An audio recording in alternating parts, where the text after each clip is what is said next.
Gemini, ngayong araw kung ang pakikipag-usap mo sa ilang tao ay tila hindi nagdadala ng progreso, mas mabuting itigil na ang pakikipagtransaksyon. Ang mga bagay na nakalaan para sa iyo ay kusang darating at magiging madali, huwag sayangin ang oras mo sa mga bagay na hindi nagbibigay ng swerte. Iwasan ang mga walang kabuluhang gastos at maglaan ng oras para magpunta sa mga lugar na makapagpapalakas ng iyong kalooban, gaya ng simbahan o tahimik na lugar para sa kapayapaan. Ang iyong kalusugan at isipan ay magiging mas malakas kung makakahanap ka ng kapayapaan ngayong araw. Sa usaping pinansyal, bawal muna sa iyo ang magpautang o magbigay ng tulong sa iba. Unahin ang iyong pamilya at mga mahal sa buhay upang manatiling dumadaloy ang swerte sa iyong pinansyal na aspeto.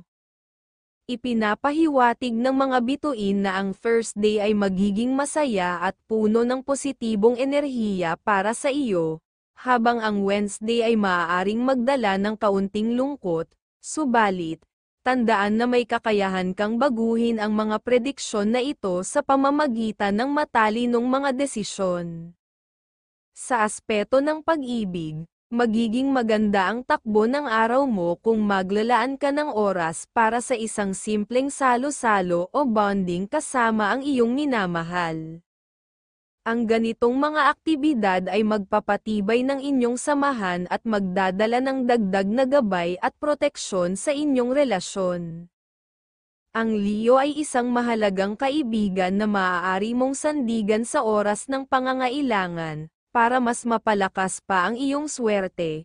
Isama sa iyong araw ang mga kulay na green at white, at tandaan ang mga numerong number 4, number 25, at number 18 upang magbigay ng positibong enerhiya at magbukas ng bagong oportunidad para sa iyo.